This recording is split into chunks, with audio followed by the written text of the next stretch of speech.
All right, it is another story time, and I've been sitting on this one for several weeks. This is a story about something that happened to us during Jazz Fest this year, our trip to New Orleans, and also it was mainly for Jazz Fest. Now, I've taken my family to New Orleans back in 2017, and let me also say that Susan and I lived in New Orleans for about a year, but it really hit home with me that time that we lived there.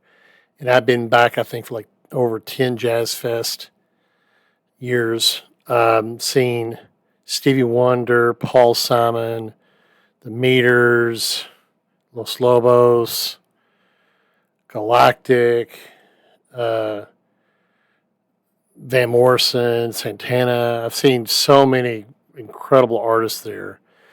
And so I was really excited to go back this year. Now, like I said, we went to New Orleans in 2017, but we didn't go for Jazz Fest. And I was really glad we were able to do that. Our entire family was able to go then. This time, everybody except Jackie was able to go. So Jackie, don't get jealous, and she knows these stories already. So, but I particularly wanted to get down there. You can see this in the background right over there. You see, if you look closer, there's a trumpet on that desk. So our son Michael plays trumpet, and Josephine plays saxophone. And this year, we've been doing band stuff since August of 2022. And so our son is in OHS band, and they do marching band, they do different ensembles, and he's been really successful this academic year, this school year. He's been in all district band. He's been in WKU honor band. He made all state this year. And he and Josie still play together in the KWC band, and Josie plays with Brescia. And we just are really lucky to be able to do that, all year long. And so, I was really excited to get them down there to Jazz Fest because those that know what I'm talking about. So if you like music, you really need to go to Jazz Fest at some time in your life. Like if you really like music, and I'll have to tell the story sometime, but I started my Prof G Entertainment Services DJ business after a trip to New Orleans. After a trip to Jazz Fest, I decided down there that I was going to try it. So anyway, a lot of this comes from my love for music and love for New Orleans. And I've often said that New Orleans is to music as New York City is to theater. And some of you may know that analogy. American music was born in New Orleans, out of Congo Square. It's a lot of rich history of American music, jazz and blues and rock and roll, and so it's a fantastic time. So there's the introduction to this video. So what you're going to see is something that happened to us the first day that we were there. It was a Friday, I think it's May 5th. You'll see here in just a second. So here we go. All right, so we stayed just off of Canal Street on Magazine, and so just a couple blocks from Canal Street. So we got up Friday morning early because we knew we were going to Jazz Fest later that day. And so this is the first picture we took, and this is on Canal Street.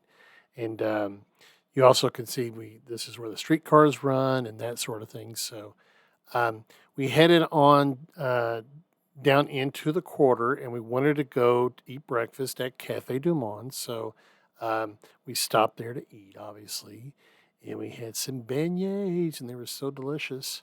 And here's a little clip of Susan and I, a real short clip. Aren't we cute? And just off of Jackson Square is the St. Louis Cathedral. And we always like to visit Catholic churches, really nice Catholic churches when we're out of town. And here our kids are in St. Louis Cathedral. And so then we head out and we start walking up the street.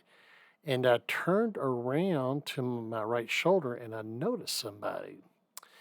And here is where this story is going to need a little bit of background. So I want to show you a clip of something that I saw in January of 2022 on CBS Sunday Morning. So check out this clip.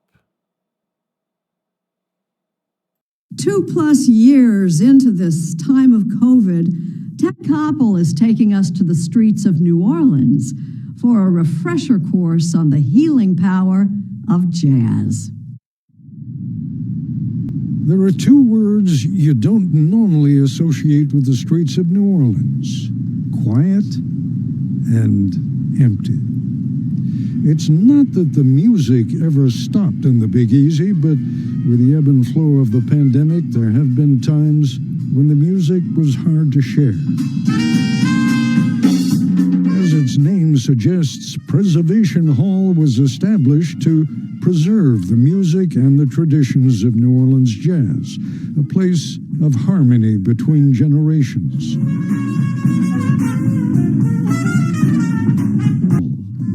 Among the musicians hit hardest by the pandemic are the ones who usually work on the street.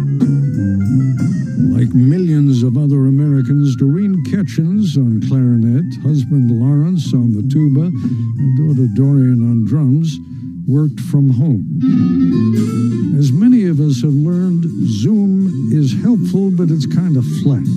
And when you can't see your audience at all, the chemistry is gone. I can't stand this live stuff. I'm going to tell you now. For Doreen and her family, Doreen, could you start the song, please? Do low. the spark is on the street. So you probably guessed who I saw. It was Doreen Ketchens. Now, when I saw that CBS Sunday morning video, during COVID, it really was like, man, it was kind of moving, and I think I teared up. And so then I turn around and we see Doreen Ketchens. And I didn't know this, but Josie knew who she was. And so we kind of freaked out a little bit. And here's what happened next.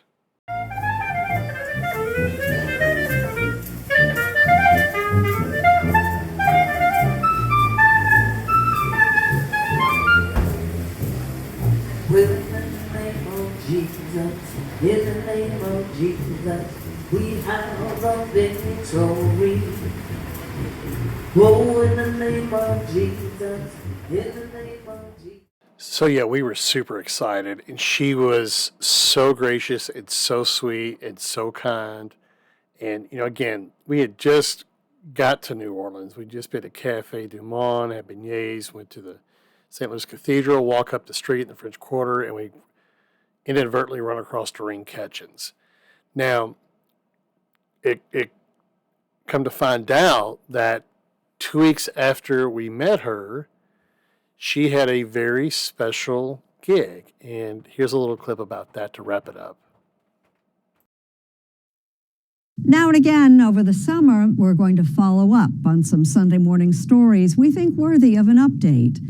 And to start us off, Ted Koppel shares a most harmonious ending for a story that has its beginnings on a street corner in New Orleans. Doreen and I in Louis Armstrong Park, and Doreen got all dressed up for our interview, and maybe that's what prompted me to ask her where she dreams of playing someday. Kennedy Center, Carnegie Hall, Albert Hall. Albert Hall? Yeah, and then I could wear something shiny. So I'm sitting at home with my wife watching Sunday Morning, and you interview Doreen and you ask her, so where would you like to play? And she looked right at you and said, the Kennedy Center. Kevin Struthers is the director of jazz programming at the Kennedy Center.